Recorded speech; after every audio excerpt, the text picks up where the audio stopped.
All right, excellent afternoon to all those who are watching us across the states in Nigeria. And I must say that in transitioning from one government to another, there's always room for change in politics, and the populace, the populace of that nation always expects more, and even often experiences changes, and it brings mixed feelings and mixed reactions. The current government in Nigeria is still transitioning from transitioning and formulating a new cabinet to reveal the principal drivers of our great nation. And when it comes to the great nation, it consists of people that you believe that they should bring in their best foot forward. And I think that it starts from every one of us, not just the government, but it starts with individuals from every organization and from every Omo foundation. And I hope that the people of this station will take a cue from it, especially people that I'm working closely with.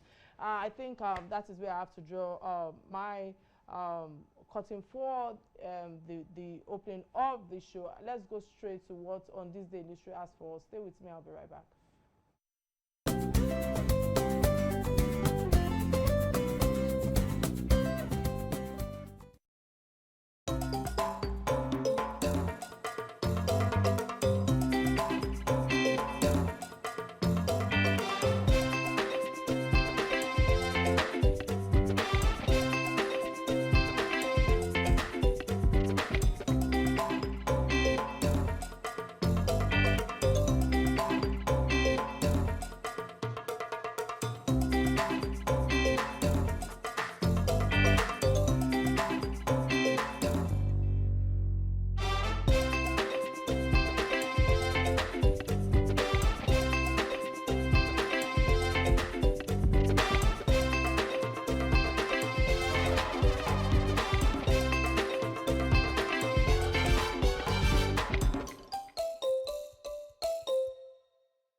All right, many thanks for staying with us. I think for me, my message for today on this day in history segment is the fact that this initiative of 200 million since 2015 aimed at helping corps members, to establish their businesses and to emphasize the importance of enabling you to contribute to the economy and of course the society. However, the current times, in terms of entrepreneurship, needs to be redefined with technology, because technology have come to stay today. Most countries are ahead with artificial intelligence, and that's one of the things that I will be speaking on Thursday from Unica. But we should be thinking ahead in this time, because leveraging on IT can help us develop faster, can help us put structure in place. I think that's my message on This Day in History segment. It's time for a quick message from my sponsor. Please stay with me, I'll be right back.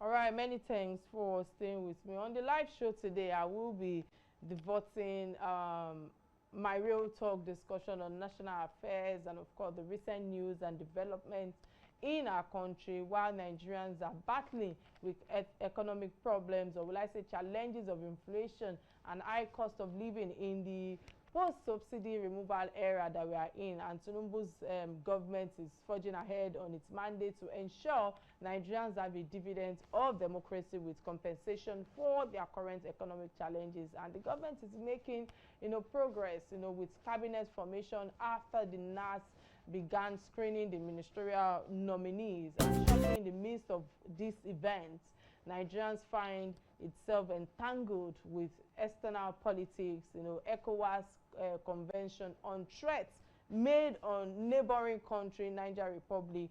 And I think my last guest, Femi Falana-San, actually threw light on this. And I felt that we actually need to make it a topic for somebody of high caliber to come and, throw more light on it. But before I delve further with the show, I think it's important for us to check the profile of my esteemed high profile guest. And when I come back, the conversation will continue. Stay with me, I'll be right back.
All right, welcome to the show, Mr. Dan Kule. It's a pleasure to have you on the on Real Talk with Kike show today. How are you doing today, sir? Thank you very much. Good afternoon, Madam Excellency. Good afternoon, sir. Thank you So very much for let's just inviting go me straight to the topic to at your hand. platform. Yeah, many Yeah. thanks, sir. So, I would like to start from the Senior Staff Association of Statutory, will I say, corporations and government-owned companies. That's the SSA, SCCGOC, that has tasked President Asiwaju Bola Ahmed Tinubu to evolve pragmatic approaches to solve Nigerians' social, economic, and political challenges. I must ask you, from your own point of view, it has been over 2 months now. How can you score the way Mr. President is handling national issues and economic challenges? Is it even pragmatic at all? What's your take on Yeah. Thank you very much. It has this thing, we must dimension all these issues from historical perspective. President Bola Tinubu is a president on the roll call that has come at a time that some hard decisions have to be taken. So he is the president that is going to, for the first time, he's bailed the cards. So the pressure from this Senior Staff Association of government-owned enterprises or government agencies, the pressure from them is not unusual. Reform and transformation must always be an engaging issue. It's not one-way issue, because we are no longer living in the command era where you just decree. When we had the decree era, the command era, we made mistake that time. We did not use the decree and command era to flatten the economy and deregulate it and open it up properly, because the command era is not used to open architecture. It's always a closed system. So when you want to open up, the agitation will always be there. From 1989, you can see the agitation when privatization, deregulation, and commercialization of federal government-owned agencies and parastatals, when that scheme started with late Hamza Zayad and President Babangida, the military president, tried to build the cards to start opening up the economy. So the pressure has always been like that. Nigerian Labour Congress, we put pressure. The Nigerian Medical Association, we put pressure. ASU, we put pressure. So it's natural. It is how engaging you are as a leader. You ask the question that for 75 days now, President Tinubu has been there. How pragmatic has he been able to handle all this problem? To a very large extent, he has done the best he could do, because just that policy pronouncement alone requires that you slow down to see the reactions. So it was natural for him. After that pronouncement, it was good for him to see the reactions, because there are what we call unintended consequences. And there are consequences that even that one is not unintended. There are tendencies that must definitely come. But the unintended consequences that has arisen since that pronouncement, those are the things he has been trying to contain, manage, and realign them with any further decision he wants to take. This is the way I will situate it. It's not, it's a decision that I don't know this platform. Let me say it. This is the decision that was so difficult since 1970s that the Second World War ended. The first civil war, the first civil war of Nigeria, the civil war ended in 1970, and there have not been any head of state or president that is able to bear the cards. So President Obasanjo attempted it, and he almost succeeded. But because of the reversal policy that late President Yaradua introduced between 2007 and 2009, when he had to reverse many policies, we had fundamental policies that were necessary to infuse additional reform into the political economy of Nigeria. They were reversed, and that again set Nigeria backward, because to reset the clock again was not easy. So President Tinubu has tried.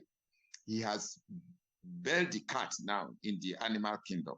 So in the political economy of Nigeria, a hard decision has been taken by President Tinubu, and we have to now follow him gradually, systematically, steadily, ceaselessly, to see how he's going to now manage all these policies. There are a lot of variables, because we are dealing with human beings. So I know the associations and the union will continue to agitate. It's true. An economy is for the people. Government is for the people. It's not to inflict more pressure and more unhappiness on the people. No, it's to listen to them, amend the policies where required, then develop some interventionist scheme that can help to cushion the consequences that we have seen since that pronouncement of the removal of subsidy. So it's natural. So I leave it like this. Yeah. All right, many thanks for that elaborate submission. I will appreciate if you can let your camera be show your face properly. Yes, thank you so much, sir. So, sir, we understand that Mr. President is trying to put all GS to use in the first 100 days in office, and his ministerial nominees have been said to be unfair. The Igbo social political organization, the Indigbo, has cried out, they've decried that President Bola Ahmed Tinubu's nomination of only 5 ministers from the southeast, describing it as an unfair and unjust, just like I've said earlier. But when we talk about inclusivity for all geopolitical regions, can we say that it has been fair and just to all, considering the fact that the least votes Mr. President got was from the southeast, that voted Labour Party, LP, and PDP? What do you think to this?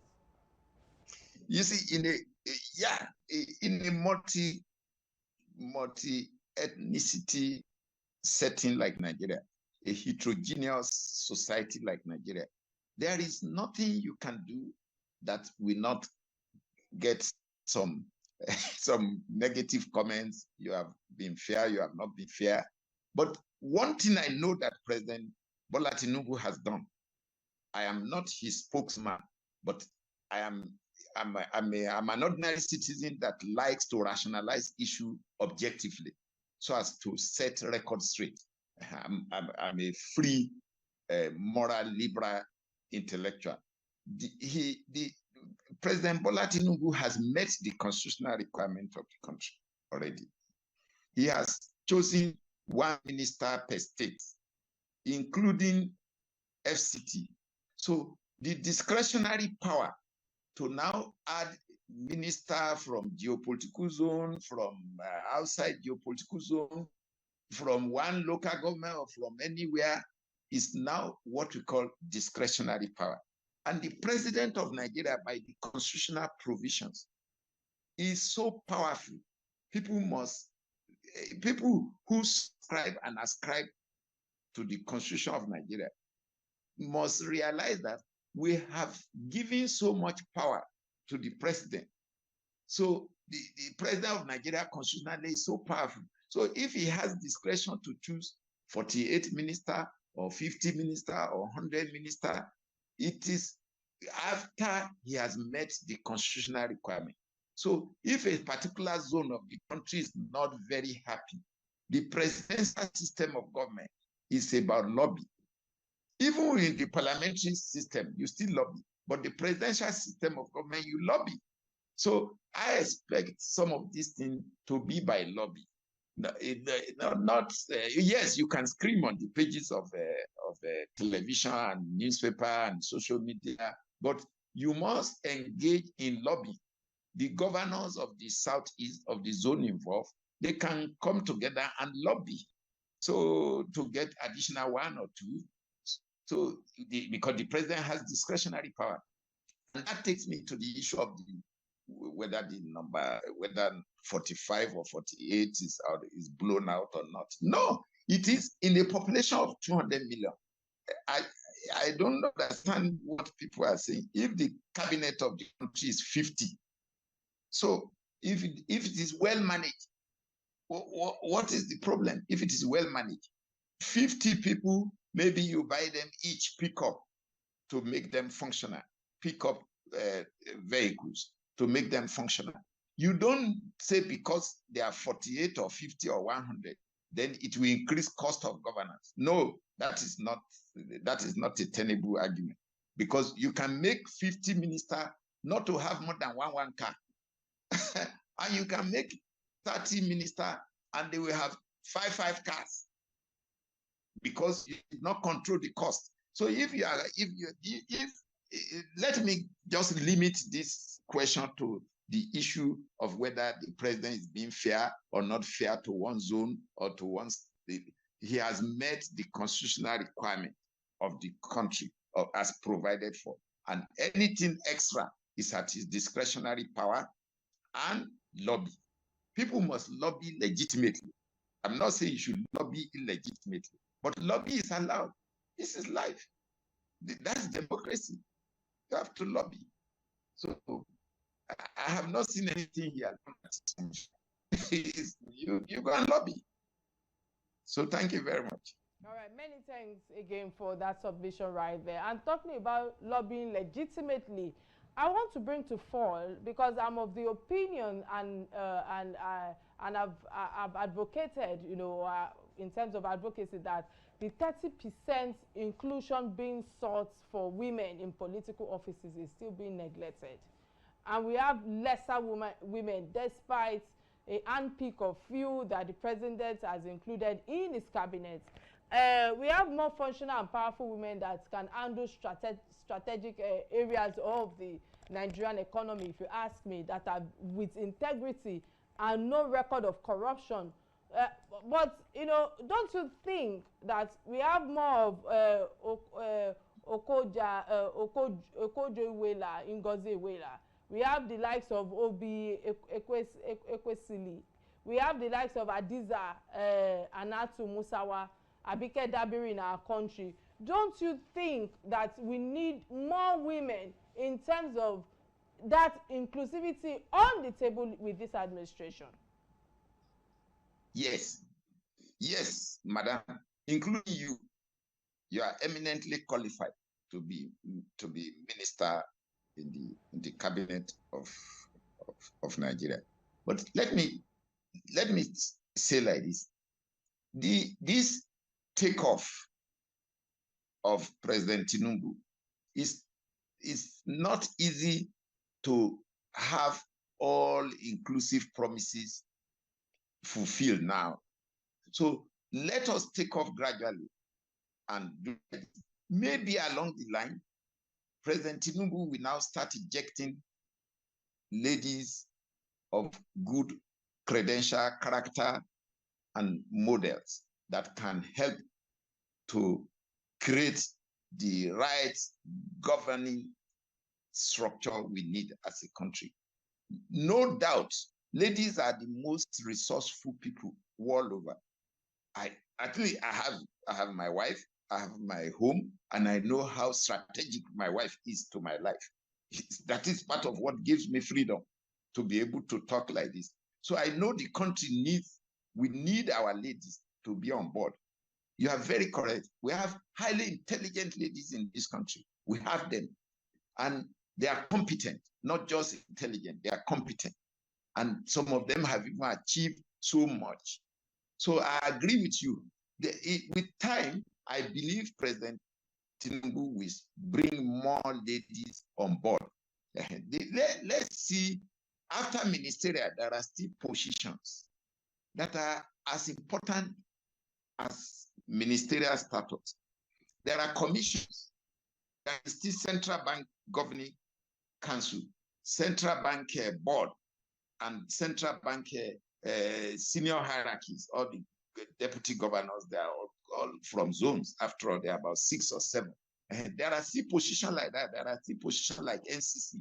There are still positions like NMPCs yet to be touched. So there are positions like that. There is still national. There are so many things that are still there where you can now reflect the inclusion of ladies in the formation of all these institutions. From there, you are now giving them visibility, and with time, some of them can be upgraded to the cabinet council.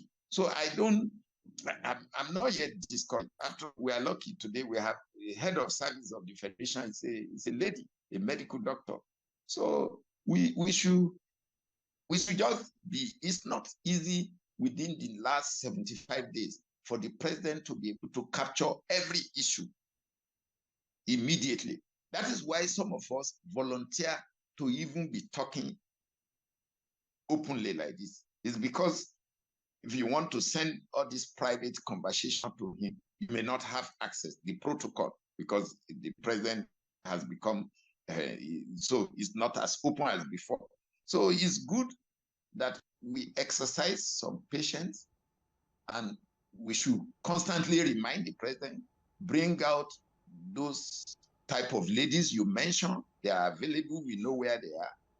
And there is no doubt about it. There is no doubt about it. All right, so many thank you very thanks again much. for that submission. You know, talking about exercising patience, let me go into the economic foray. That's an attack or strike. You know, because Nigerians' naira is falling day by day at an alarming rate. Dollar today is 900 naira per dollar, and the means of generating large internal revenue are largely not in view, while the other people are still struggling in hardship. We haven't seen any visible solution with palliatives yet, looking internally and exercising patience. How can we solve these inflation and financial issues? That's my first question. And I want to ask you the second question, because I'm trying to manage time, is that the DG World Trade Organization assured Mr. President and Nigerians that more foreign investors are coming into Nigeria based on our own office capacity and approach to foreign direct investments. We still have the numbers in terms of population size. Investment in our country is still a good deal, if you ask me. But what kind of FDI policy should Tinubu's government be operating on to make our economy more attractive, despite all the challenges that we have at the moment? Thank you very much.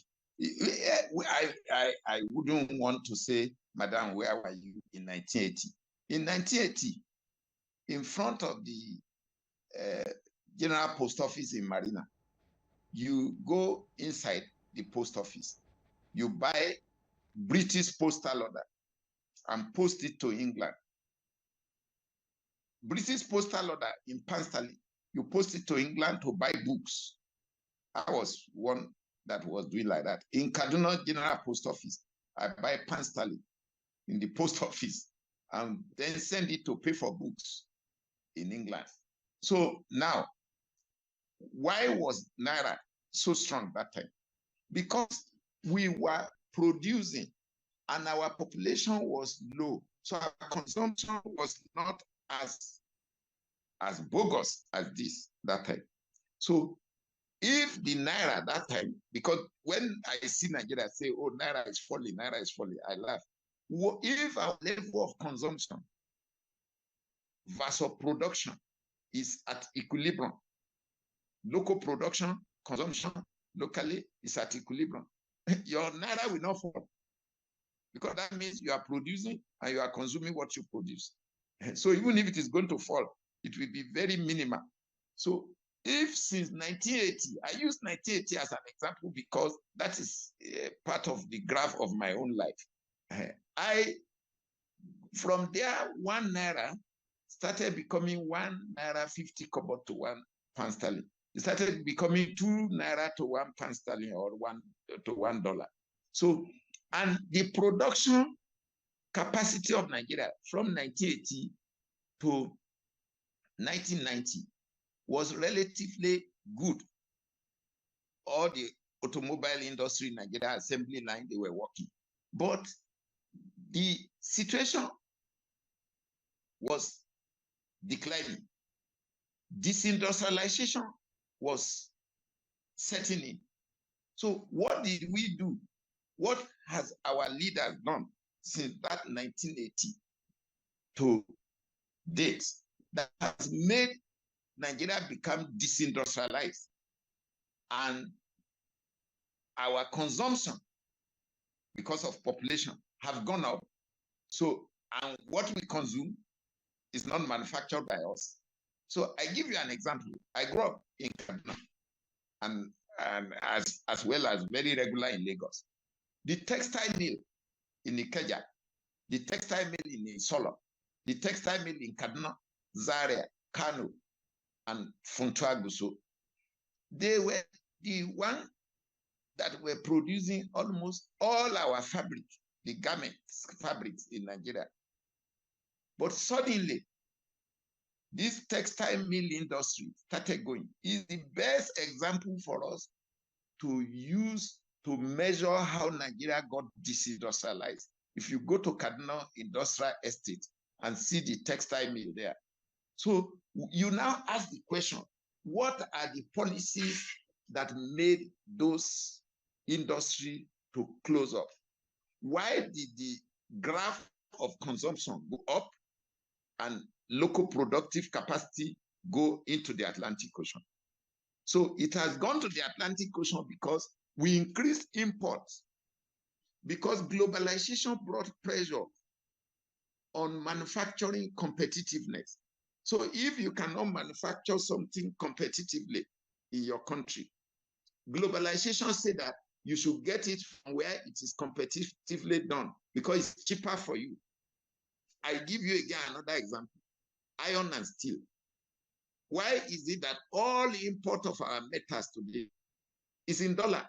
Because you cannot produce steel competitively in Nigeria.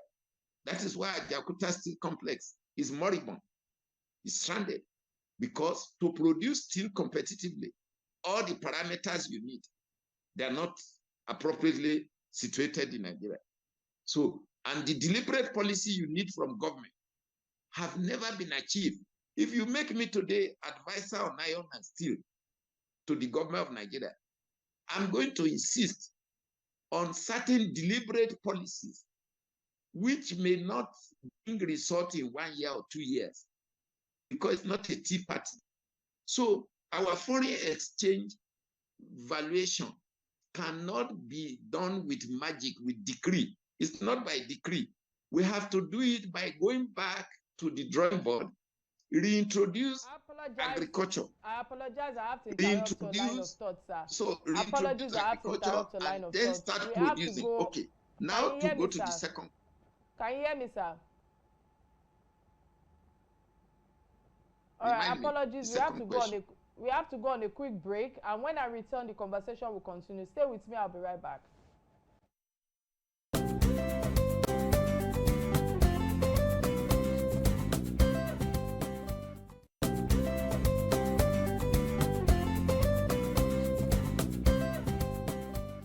Glad to know you're still right there with us. If you are just tuning in, this is Real Talk with Kike, and of course, I've been talking about the state of the nation, the issues affecting our economy at the moment, and of course, the external affairs from the angle of West Africa and the ECOWAS, and of course, you know, the challenges facing us in terms of the inflation right now in Nigeria. And my guests today have been throwing a lot of light on these issues and the challenges that we've been facing. And of course, is an economist and a public analyst that actually helps in analyzing the challenges that we have in our country today. And I must say many thanks, Mr. Dan Kule, for all that you've shared thus far. And I think that before we go on, I think it's important for me to open our phone lines. Remember that you can be part of this conversation by calling the studio number 0809-8877-400, showing on your screen right now. And we're streaming live on Facebook, on YouTube, both on Real Talk with Kike platform and of course on Silverbird platform. Sir, with all that you've shared thus far, I want to bring you to another perspective, because according to you, you said that former President Buhari did not concede to Nigeria on the transnational gas pipeline that had interest in passing over through the Atlantic to Morocco and to other European countries.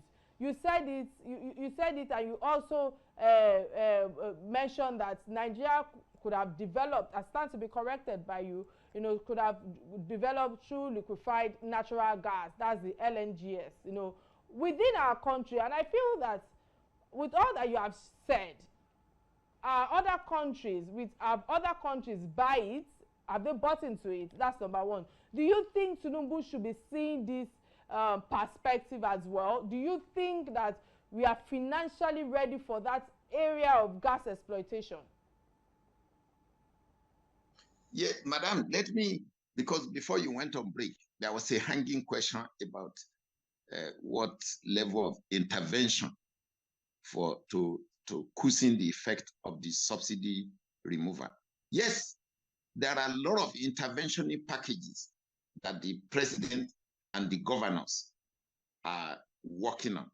So as we are capturing this subsidy gain or the gap, as we are capturing it to the national revenue account, so it will be used appropriately to intervene in certain aspect of our life. So I believe that will be done. We need to be patient, but I know we are dealing with human beings here. When they are desperate, it's difficult to preach to them, but we must still preach.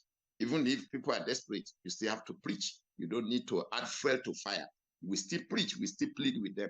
So I believe some interventionist scheme will come up.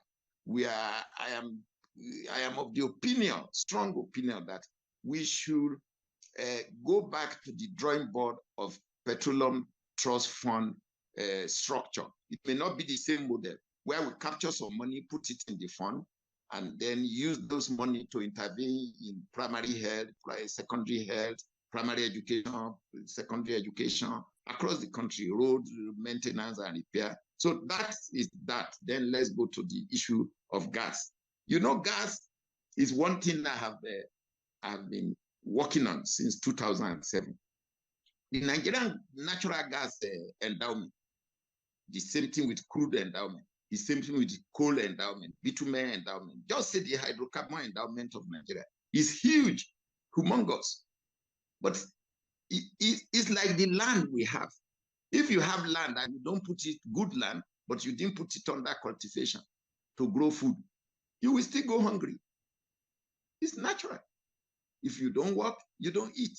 So we have gas, but we are not investing enough in gas production.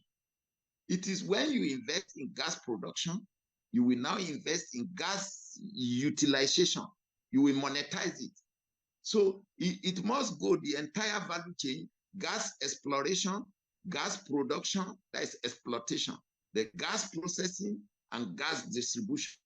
So as it is today, when we jump to say we want to do pipeline beyond Nigeria, you should firstly ask yourself, do I have enough gas for my domestic use?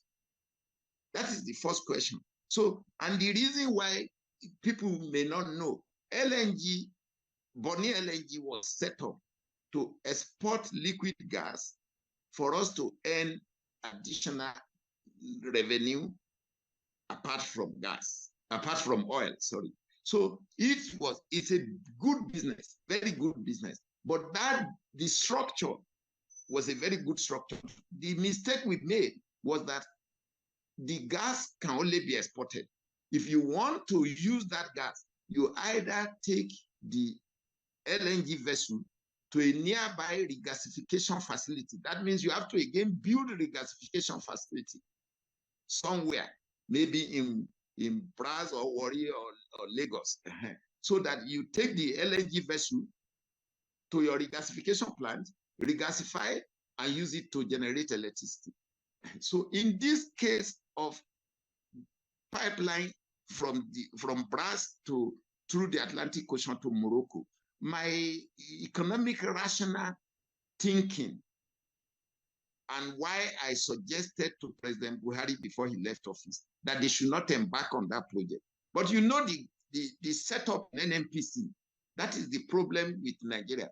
They do projects that they never subjected to another group for calibration and rationalization. How do you embark on gas pipeline projects from Brazil or from Niger Delta to Morocco inside the ocean? So when the technology of liquefaction gives you an advantage to put the gas processing plant in the location within Nigeria, process the gas and liquefied it, and the vessels all over the world, vessels are moving in the Atlantic and Pacific Oceans, taking gas across the whole world market. So the vessel will come, take the gas, so it can take the gas to Morocco every week. All right. It can take the gas to anywhere. So what I am saying is the cost-benefit analysis, and then your own comparative and competitive advantage at home as in Nigeria. This is the argument. All these things, you must subject them to econometric analysis. All right. Cost-benefit analysis. All right, Mr. Dankule, if you can hear me, I would appreciate if you can look straight into the camera of your laptop or your phone, because you are looking at the ceiling, and I would like the viewers, to get a feel of what you are saying, not just in words, but physically. But putting that aside, I want to talk about, I'm still talking about the electricity and the cost, because a number of commentators like Shehu and others have discouraged Ashwaju's involvement in the Niger Republic junta, saying that Mr. President has no experience in international affairs. Many people have given that opinion. However, Niger Republic owes us 4 billion for electricity supply, and if there is turmoil, in the country, we cannot also rest in our country. How do you think we should be handling the Niger crisis in terms of delicacy, given the fact that we are the head of ECOWAS that we are at the moment? Okay, Madam, I hope the audience will not, let me tell you, Madam, River Niger, Futajalo, flew like that across to Mali, to Niger, on top of Burkina Faso, and enter like that to Nigeria. Now, Madam, if you dam the water, and the agreement, the agreement you had with the Niger Republic was that you will give them electricity from the Kanji Dam. We dammed the river, so we gave them, this is water politics, and water is life. So if we didn't dam the Niger, then it's a different ballgame. So Niger, did not, maybe they didn't have enough resources that time to dam the Niger before us. So we dammed the Niger, and we generate electricity from there. And we gave them maybe 30 or 40 megawatts per day for their own economy to be able to be powered. So our situation, Madam, is this. Nigeria have not built enough capacity to manage her small neighbors. So because I don't know, 4 billion naira today, Madam, in functional money, I'm sorry for that language, functional money means dollar or pound sterling or euro. Functional money, dollar, 4 billion naira today is 4 million pounds, and it's about $3.8 million. So if Niger is owing Nigeria 4 billion naira, what is the cry there? Nigeria is the big boy of West Africa. So I'm not saying even if they owe 4 naira, they should not pay. I'm not defending Niger Republic, but I am just being rational that some of the things we scream about, they are not yet the real fundamental issues that we should scream about. The fundamental issue about Nigeria in ECOWAS is that Nigeria have not built up enough capacity. We have not played the role we're supposed to play. If our capacity at home, Madam, from gas alone, let's assume we were generating 10,000 megawatts from gas alone. And we are doing like 2,000 from hydro, from Kanji and Jeba hydro. You will not even mind to give Niger 100 megawatts free every day because you dam the river Niger. But having said that does not mean, even if Niger dam river Niger today, we can go down a little bit in the lower Niger, around part of Niger State and Kogi, and still create another dam, another hydro that can give us 500 megawatts to balance for what they have taken. Why? Because the rainy pattern, you know, all these issues are ecological issues, but people don't know. The rainy pattern from Jeba down to Bida, down to Lokoja, the rainy pattern and all the erosions and all the water gathering in River Niger is enough for us to put another hydro. It will just cost us money. So it's non-issue, madam. Don't let us. Our strategic interest should be how can we capture more gas, more hydro in Nigeria to generate enough electricity that can power our own economy, so that our excess capacity and economy of scale can now spread to look after Benin Republic, Togo, all these small countries. So it's not that some of us are out to just defend all these small countries, but they are non-issues, madam. The fundamental issue is that we should look inward, harness our resources properly at home here, and then your excess capacity can look after your labor without any quarrel, without rancor. So this is my submission. It's not easy. We need a leader like Bola Tinubu to help us to look at our internal setting and configuration of why some of these things are not happening. I'm happy you mentioned electricity. I am involved in electricity. We did the reform of the electricity sector of Nigeria. I'm very much involved. The bill that the Nigeria Electricity Industry Reform Bill, I was part of the whole program. So it's not easy for us not to have a steady hand with bold decisions to carry out the reform as required for the electricity industry. How can 200 million people be living on 3,500 megawatts per day? It's not possible. How can you industrialize like that? You cannot industrialize like that. I'm trying to manage time now. I'm trying to manage time, and this will be my last question to you. I would appreciate if you can answer in 2 minutes if possible, because I feel that your advice is necessary now for Nigerians and other African countries. Should you build internal capacity like that of Asians, including China and Indians? We have seen how other African heads like South Africa, Kenya are awakened to their pyramid shift, you know, away from the West, you know, and Nigeria is very much dependent on World Bank that is controlled by the West. So my question to you right now is, breaking free, I believe, requires African countries, African countries' efforts, you know, in terms of resources, in terms of human capacity, in terms of trade that you've spoken about, you know, and a whole lot. So what do you think is the stumbling block, you know, in terms of facing all these issues that I've mentioned earlier? Because I also saw one tweet on socials yesterday from Mrs. Ngozi Iweala that said that those African countries that we see that are developed, that are doing pretty well today, that it takes the likes of we Nigerians, African countries, to develop their country. So what are the cues that you can advise Africa or Nigeria today? This is my first question to you. My second question is talking about breaking free still from the West and, of course, the European colonization in terms of Europe. You know, we still see many of the advanced countries snatching our youth and proactive human resources, all in the name of Jackpot, which I feel that I'm connecting that to Mrs. Ngozi's Iweala's what's it called, tweets. You know, and we have our airports, you know, getting filled day by day. I still saw some pictures on socials yesterday on how, no matter how much you say that inflation is high, they are still getting that money to go to leave this country.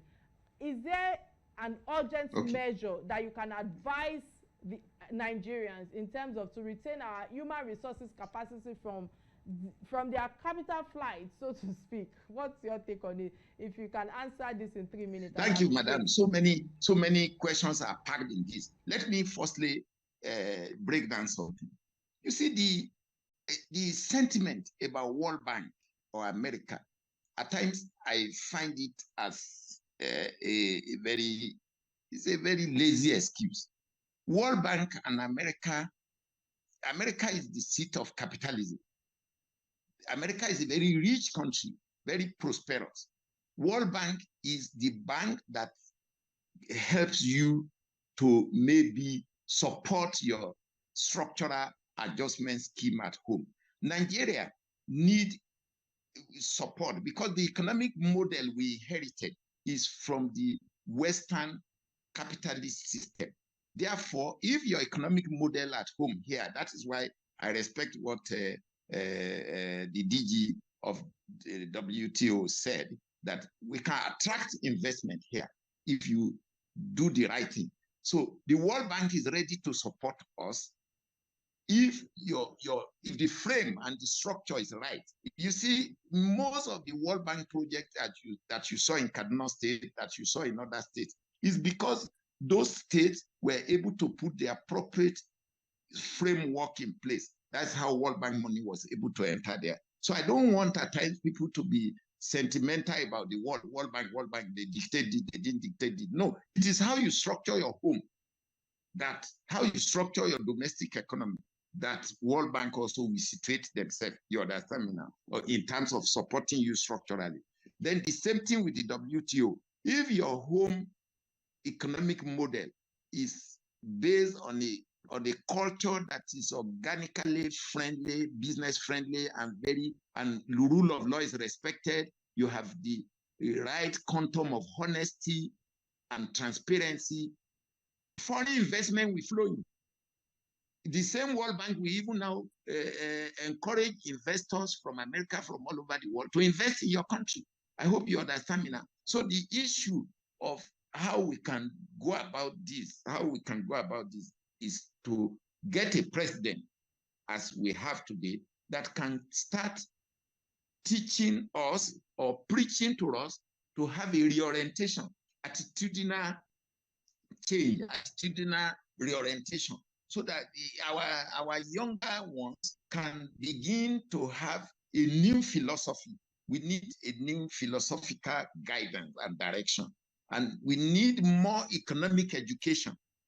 We need more political economic education for the country, so that this old order that we inherited, that was like making us to superficially believe that we were very rich and we were living like big boys, bogus life, fake life. So maybe it's time we start adjusting it. So all your questions, as packed as they are, I tried to separate them one by one. And then going finally to what you said, for how do we adjust the country and the resources of the country. You see, the resources of the country as it is today, they are still latent. They are sleeping. We have sleeping assets all over the country. If you travel across the country, you will see that this country is rich, but we have not sweat the wealth to become bread and butter. That is why you still see this level of poverty, misery, and desperation in our cities, in our suburban areas in this country. So we need a gradual reorientation to be injected into our national life. And because of culture, ethnicity, religion, language, we need to do it in a very careful way. That is why even we may still need to restructure, we may still need to even restructure our constitution, may need to be amended to allow for certain level of freedom by the state and local government, so as to all right, many thanks, sir, for all your submission thus far. Many thanks so much. Thank you so much, sir, for being on the show, and I apologize again for keeping you waiting for a while. I apologize on behalf of the team, and it's been an interesting time with you on Real Talk with Kike show today. And thank you for all the nuggets that you've shared, your advice on the show as well. I wish you the very best as you continue to forge ahead in your life, in your career. I'm sorry there was not enough time to really dissect all these issues, but Yeah, please next we'll time definitely bring maybe you we back, will have sir. more time. You can be rest assured that you will you. definitely be brought back on the show today. Thank you so much. I wish you the very best. Thank you very much for having me. Thank you so much. For the thank you all the audience. Thank you. All right, thank you so much, sir. So on this note, this is where I draw the curtains of the show. Till I come your way, remember to be kind to one another and put a smile on somebody's face. Bye now.